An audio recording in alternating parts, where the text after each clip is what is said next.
Orang yang miskin akan terus miskin dan orang yang kaya akan terus kaya. Dalam buku ni diterapkan konsep yang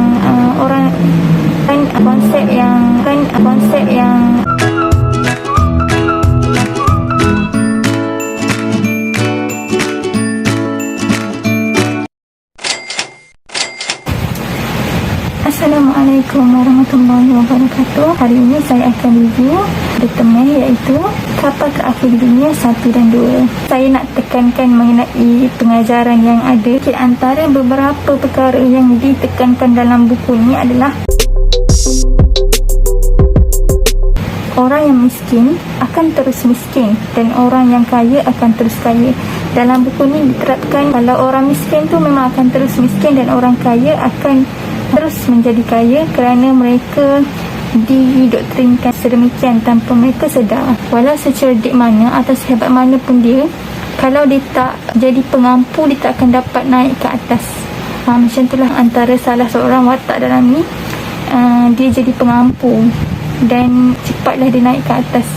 Tapi sebenarnya benda tu tak elok untuk diamalkan dalam kehidupan kita. Tapi nak tak nak dalam kehidupan kita ni ada jenis-jenis manusia yang demikian, yang nak naik ke atas dengan memuji-muji orang di atas.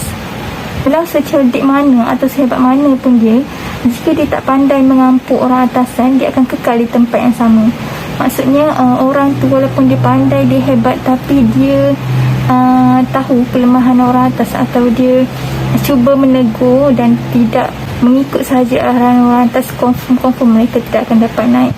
Begitulah juga dalam kehidupan kita sekarang ni, yang realiti kebanyakan manusia juga begitu, suka memuji-muji orang atasan dan bersikap hipokrit semata-mata untuk naik ke golongan atas dengan lebih cepat. Benda yang ketiga ditekankan dalam buku ni adalah pustaka adalah tempat yang paling berbahaya kerana pustaka mempunyai ilmu pengetahuan yang cukup luas lah.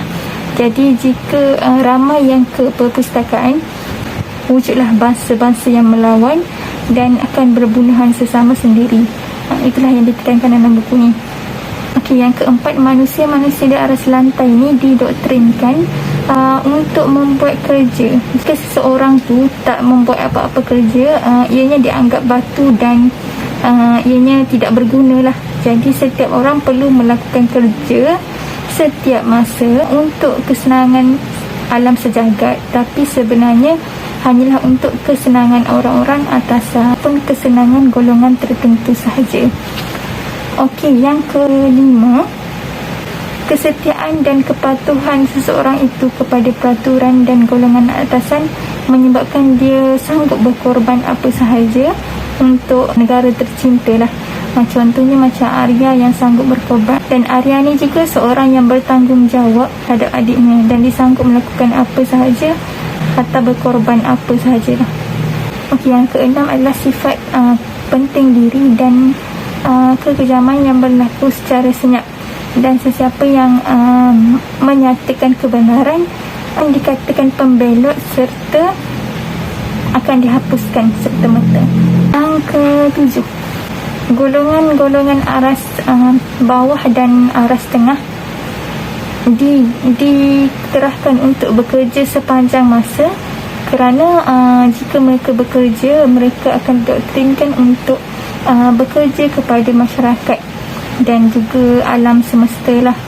Jadi mereka tidak sempat berfikir sama ada golongan di aras atas ataupun aras tengah mempunyai apa-apa masalah, ataupun diorang tak sempat untuk memikirkan perkara-perkara yang negatif kerana mereka semua macam rakyat memerlukan rakyat, macam itulah. Mereka bekerja untuk kesenangan sesama mereka, padahal dalam masa yang sama mereka bekerja hanyalah untuk kesenangan orang golongan atasan semata-mata lah.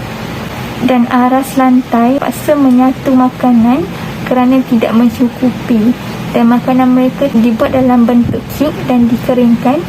Sehari hanya dapat makan satu sahaja. Juga dengan air, mereka terpaksa menyatu air sehingga setitik air yang jatuh ke lantai merupakan satu kesalahan besar di aras lantai. Okey, nombor 8, Golongan atasan tahu bahawa golongan bawahan bekerja keras dan hidup dalam keadaan susah, tapi mereka mengabaikan perasaan tersebut untuk kesenangan mereka semata-mata. Sebenarnya banyak lagi dalam buku ni. Itulah antara yang saya dapat dan saya kongsikan.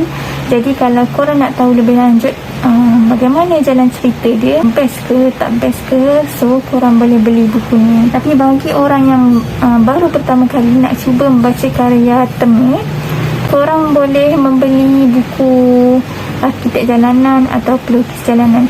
Tapi kalau korang nak beli buku KTDD ni, saya sarankan korang beli dua-dua terus buku ni. Sebab kalau korang beli satu sahaja buku ni untuk episod 1, korang akan jadi macam tak nak baca dah, sebab dia memang sangat perlahan. Dan begitulah, siapa yang kenal tulisan Temeh akan tahu buku kedua ni barulah nampak segala-galanya. Jadi bukan setakat KTD 1 dan KTDD 2 ni saja. Sekarang akan ada KTDD 3. Okey, korang boleh tengok video ni.